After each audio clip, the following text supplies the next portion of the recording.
Okay, open your Bibles. I believe so, yeah.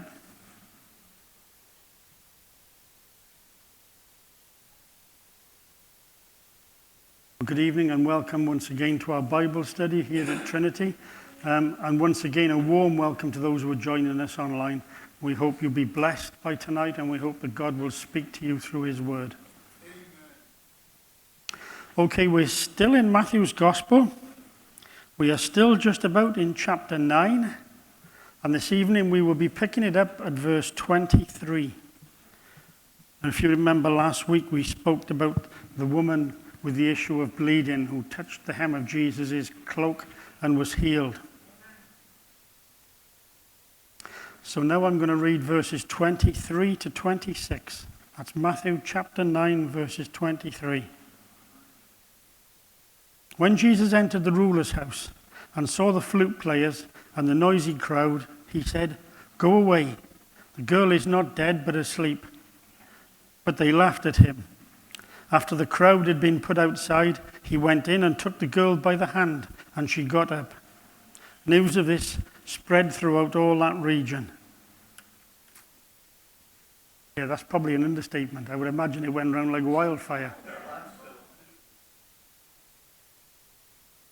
Okay, so having responded to the woman's faith and healed her condition, Matthew now tells us that Jesus enters the ruler's house.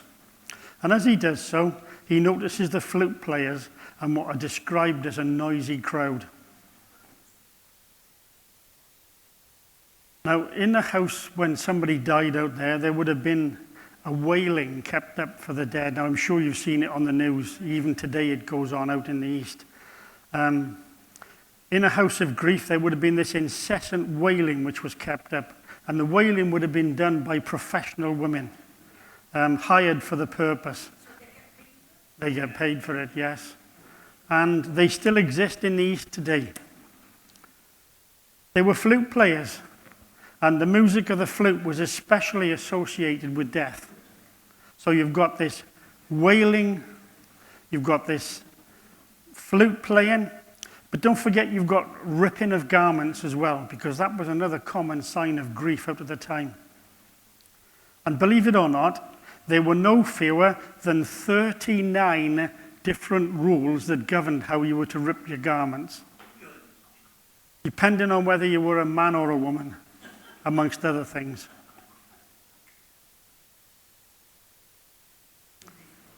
So on arrival at the house, Jesus hears all this kerfuffle going on, the wailing and the flute players, and he tells them, "Go away, the girl's not dead, she's just sleeping." Now, one point I want to note here, and I don't know whether you've thought of this, but the word and the phrase Jesus used to say she's asleep is probably the same ones he used when he said to his disciples that Lazarus had fallen asleep.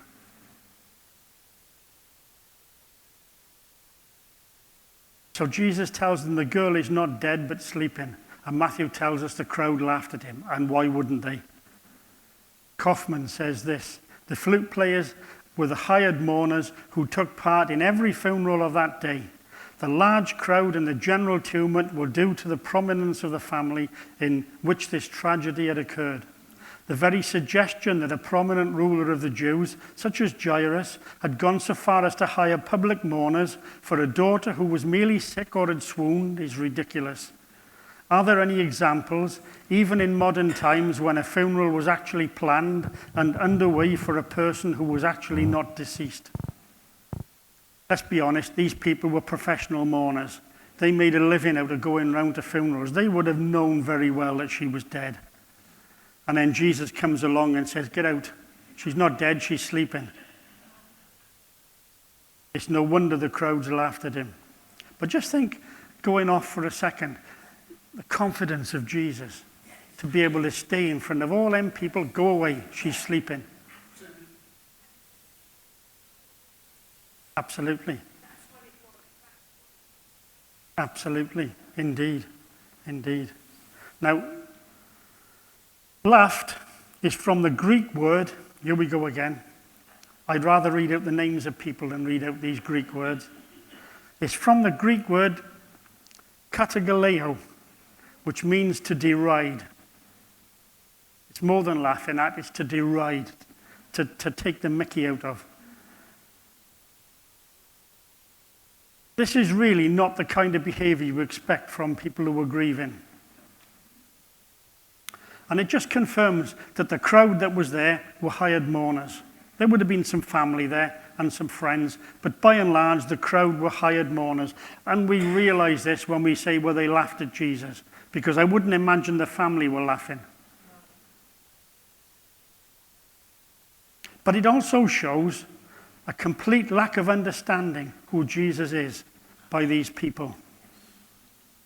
It shows a complete lack of faith in him and his ability and his willingness to heal people. Sadly, these people have been blinded by Satan. They've been blinded so they cannot see the truth. And I've got to be honest, that saddens me. And you read in Revelation where people are going to shake their fist knowing that they're shaking their fist at God, knowing the consequences, and yet they still do it. The next thing we read, the crowd has been put outside. Jesus has thrown them out.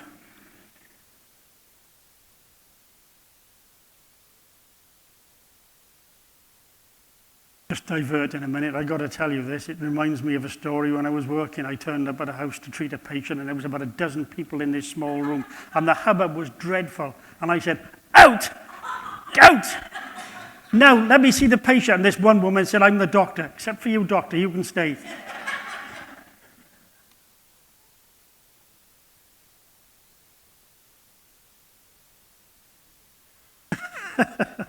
So the word used here to tell us of people being put outside comes from the Greek word ekbalo, which means to cast someone out forcefully, basically. And I don't know, it just conjures up a picture in my head of Jesus grabbing people by the scruff of the collar and hauling them out and throwing them out through the door.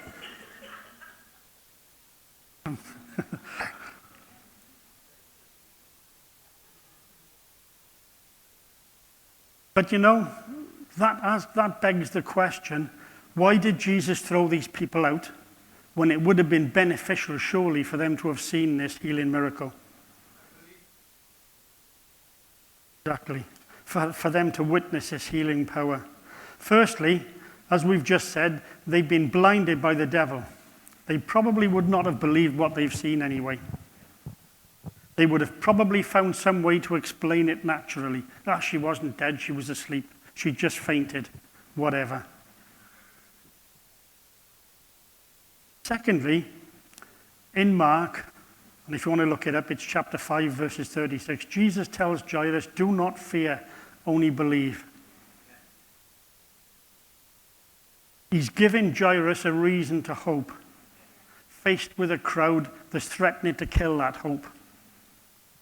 And that is why Jesus threw them out. Because they were doing more harm where they were than they would have been good by them witnessing the miracle. One commentator put it like this: there's a time to wade into the sea of a faith testing, hope squashing, lost world, and boldly preach the gospel of Christ. However, when we're in a spiritually vulnerable frame of mind, that is probably not what we need. The church is designed so that the members can encourage each other, love each other, and show kindness and compassion. God does not intend us to always be in the thick of spiritual battle. We also need times of rest and encouragement. And that means avoiding draining people for a time. That's perfectly fine. And that's why Jesus put them out, because they were threatening to damage Jairus' hope. They were threatening to drag him down to their level. And so Jesus, Matthew doesn't say it because you know he's a bit short on details, but Jesus tells Jairus, just believe, and he throws the unbelievers out.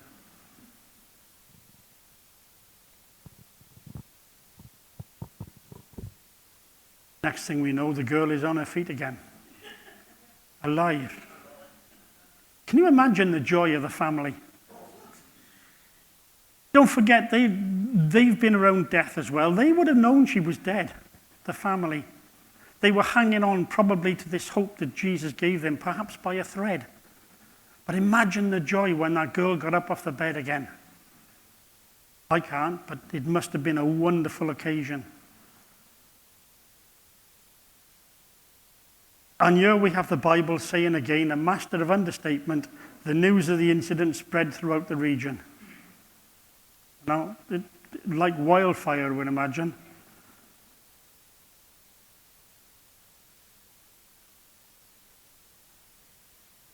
And it's no wonder when you think about it.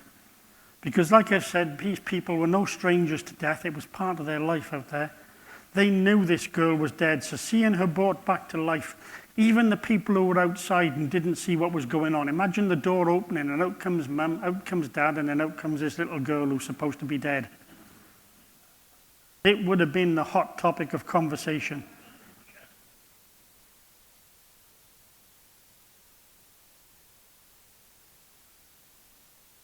Just put these two incidents together a minute, the woman with the issue of bleeding and Jairus. One thing about these two incidents, it involved two opposite people. Jairus was a leading Jewish man.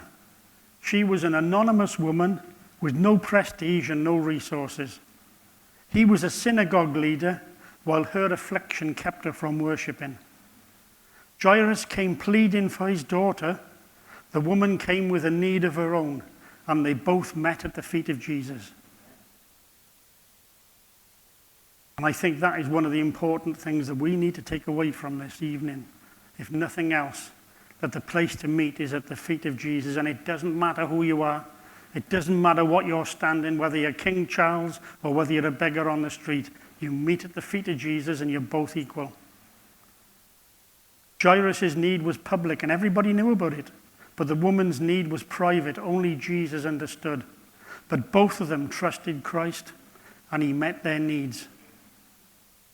And both of these stories serve as powerful examples of choosing faith over fear.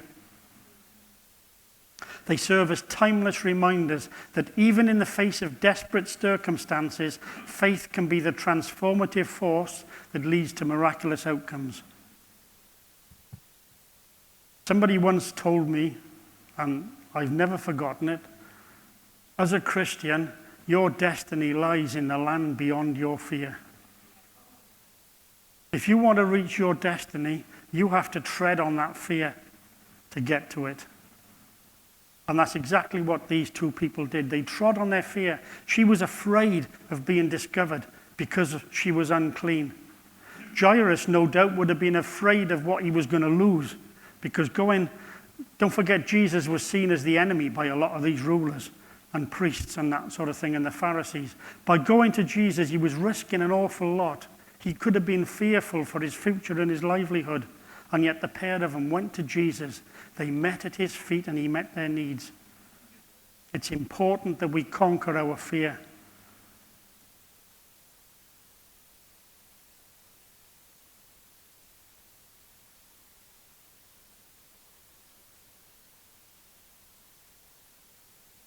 Okay, I'm going to read verses 27 to 31.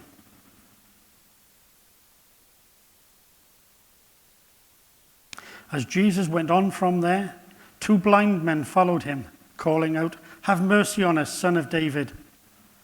When he had gone indoors, the blind men came to him, and he asked them, "Do you believe that I am able to do this?" "Yes, Lord," they replied. Then he touched their eyes, and he said, "According to your faith will it be done to you." And their sight was restored. Jesus warned them sternly, "See that no one knows about this." But they went out and spread the news about him all over that region. Yeah, he said that before, don't tell anyone, and it didn't work the last time either, did it? Yeah. Oh, yes. Yeah. Yeah. And let's be honest, when you're excited, you want to tell somebody. It's like you're bursting, you can't keep it in, you know. So,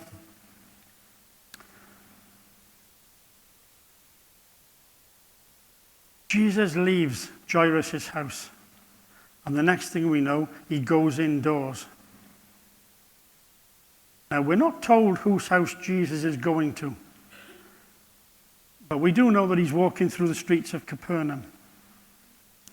It's more than likely the house he was going to was the one he was currently staying in, which might well have been Peter's house.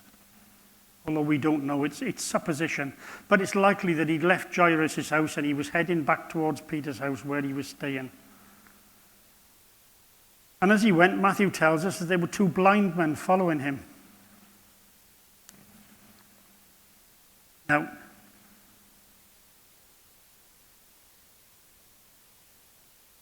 we don't know why they're blind for a start. It could have been a birth defect. It could have been an accident. It was very common in those times, in being in a desert place with the scorching heat and the dust and all the rest of it. Blindness was very common. It's likely that these blind men knew Capernaum quite well. They would have probably been able to navigate their way around in with their local area because they knew it. But they wouldn't have known where Jesus was going. They wouldn't have been able to follow the crowd without walking into people. And so, it's most probable they had help from somebody who could see. Even though Matthew doesn't tell us that, the commentators believe that these blind men had help from somebody who could see.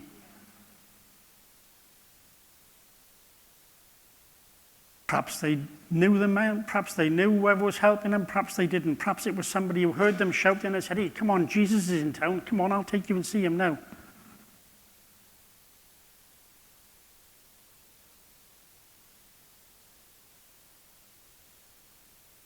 It's fairly obvious, though, that these blind men were already in the streets waiting. So I think that they knew the person who was taking them to see Jesus, and that's why they were there amongst the crowd to start with.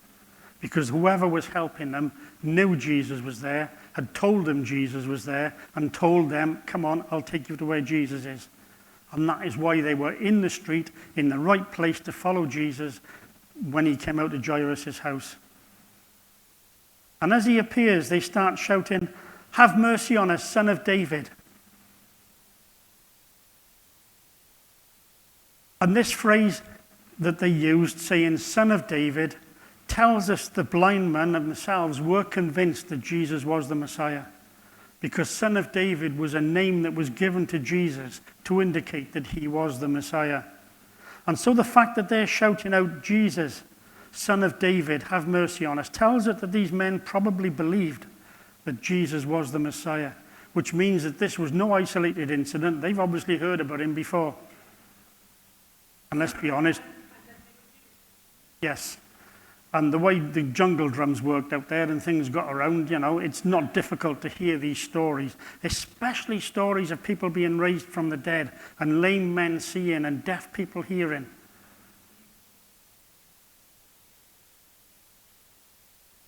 John Gill says this about it: "Two blind men followed him very closely by the direction of others, having heard of the miracle just now performed by him, and from thence concluded that he was able to restore them to their sight. Crying and saying with great faith and fervor, with much importunity, and frequently repeating the following words, 'Thou Son of David, have mercy on us.' Whence it appears that they firmly believed and were fully persuaded that he was the true Messiah. For the Son of David was a known character of the Messiah among the Jews. Nothing was more common than to call him by this title without any other additional epithet.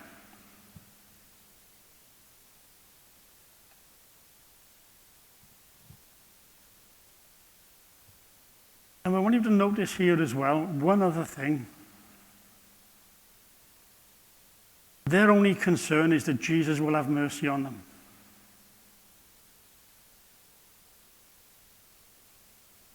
And Spurgeon says this: their sole appeal was to mercy. There was no talk about merit, no pleading of their past sufferings or persevering endeavors or their resolve for the future, but have mercy on us. He will never win a blessing from God who demands it as if he had a right to it. They're only interested in have mercy, Lord. Have mercy on us. But he didn't see them straight away. He went indoors first. He let them follow him indoors. It was only when he was in the house and sat down that the blind man came into his presence. Now, this may have been a deliberate ploy by Jesus to test the genuineness of their faith, see whether or not they were real or whether it was just a passing phase. If they were shouting at him because he was gone past and then they stopped shouting when he'd gone, then Jesus might not have healed them, because they might have concluded their faith wasn't serious. But hearing them following him, continually shouting for mercy and following him into the house, he's ascertained now that they're serious. Their faith is genuine. They're there because they believe Jesus can do it.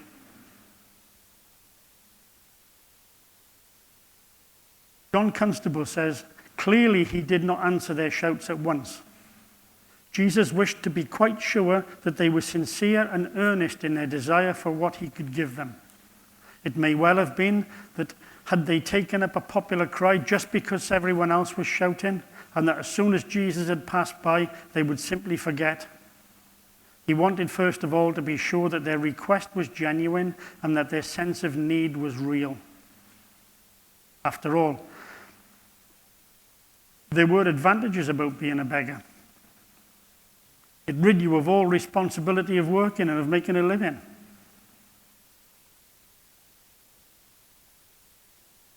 There's advantages about being an invalid. There are people who actually, in fact, do not wish their chains to be broken. There are people out there who don't want to be healed and helped.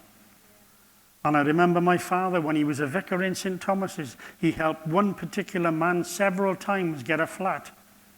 And yet next thing he saw him, he was back on the streets again. Because that's just where he wanted to be. W.B. Yeats tells of a man called Lionel Johnson, a scholar and a poet. Johnson was an alcoholic. He had, as he had said himself, a craving that made every atom of his body cry out.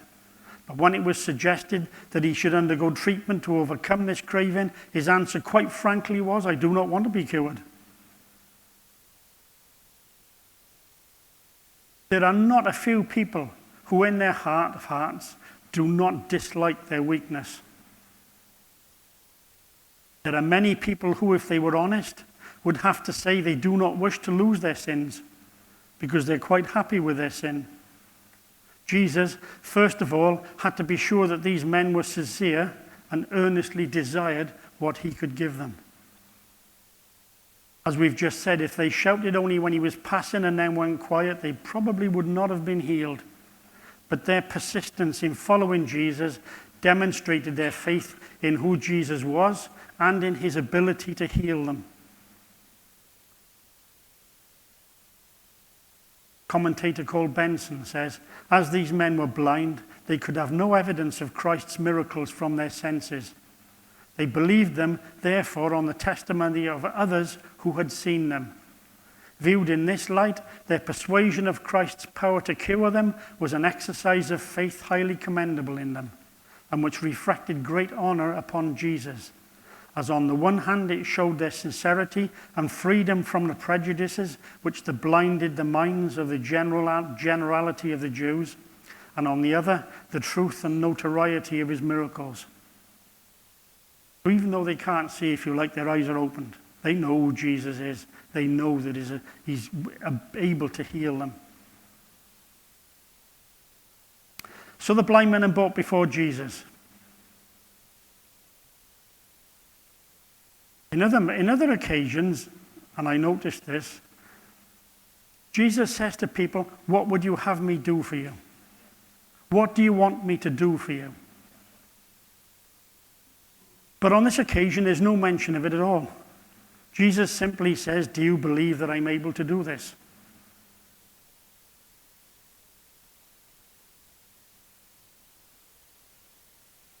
In those days, physical illness and disabilities were regarded as being the result of sin in your life.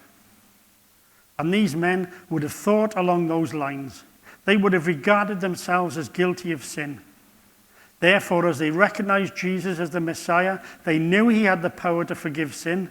And when they are forgiven their sin, they would also be healed of their blindness.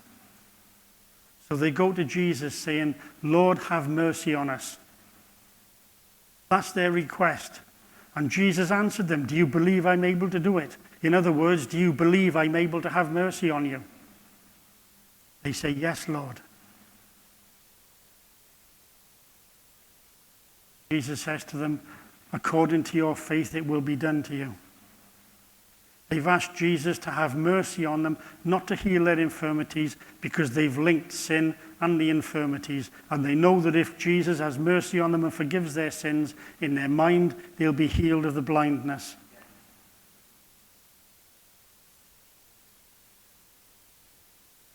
John Constable goes on to say, it is interesting to note that Jesus, in effect, compelled these people to see him alone. Because he did not answer them in the streets, they had to come to him in the house. It is the law of the spiritual life that sooner or later a man must confront Jesus alone. It is all very well to take a decision for Jesus on the flood tide of emotion at some great gathering or in some little group which is charged with spiritual power. But after the crowd, a man must go home and be alone. After the fellowship, he must go back to the essential isolation of every human soul. And what really matters is not what a man does in the crowd, but what he does when he's alone with Christ. And Jesus compelled these men to face him alone. Having ascertained that they do believe that Jesus can do what they're asking of him, Jesus touches their eyes and says, according to your faith, it will be done to you. And their sight was restored. Richard Trench, who was a 19th century Archbishop of Dublin and a theologian, said this: the faith, which in itself is nothing, is yet the organ for receiving everything. It is the conducting link between man's emptiness and God's fullness. And herein is all the value which it has. It is the bucket let down into the fountain of God's grace, without which the man could never draw water from the wells of salvation. For the wells are deep, and of himself man has nothing to draw with.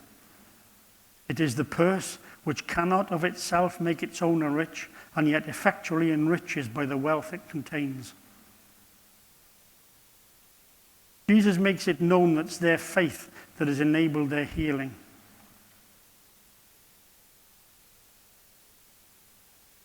And it's easy to misunderstand this sentence where he says, according to your faith, it will be done to you.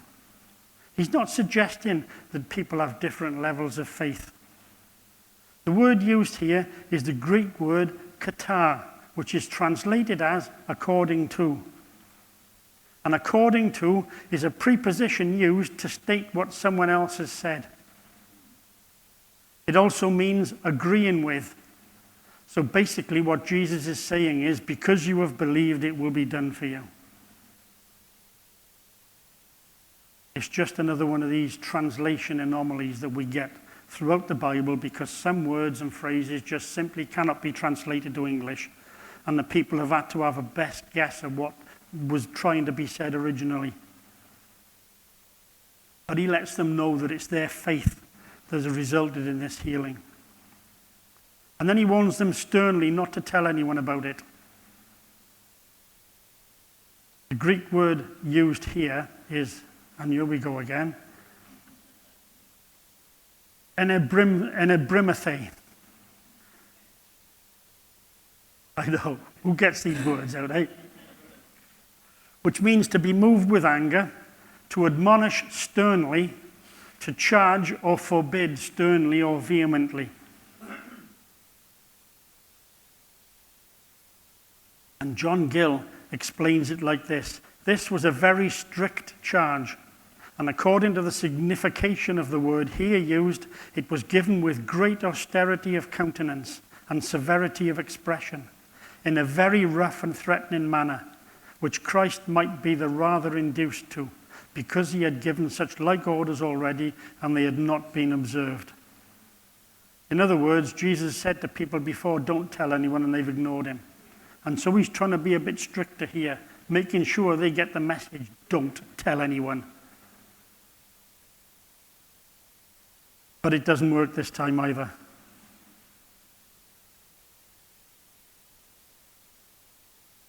And in a way, who can blame them, really?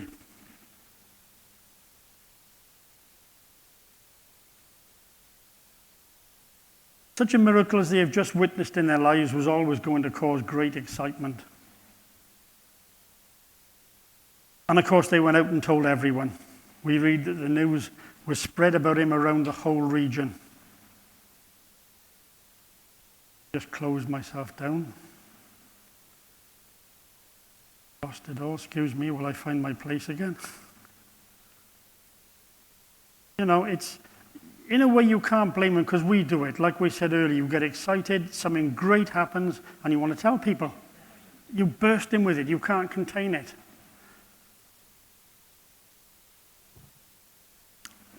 We know that Jesus did it because he was trying to keep control of the crowd. Because they were looking for a Messiah who was going to become a king, a warrior, who was going to take on the Romans and drive them out of Israel and restore Israel to its land again. And that's not what Jesus was all about. And he didn't want these crowds to get too excited too soon and to try and force him into doing something that he wasn't there to do. And we know what crowds are like. They're easily influenced and very excitable.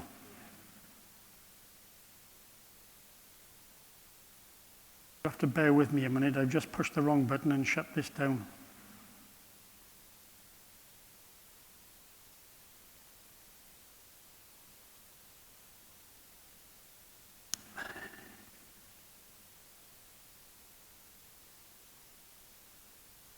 What time is it? Yeah, I think we're going to have to shut it down there tonight because this is playing up. But I'll do my best to answer any questions you have.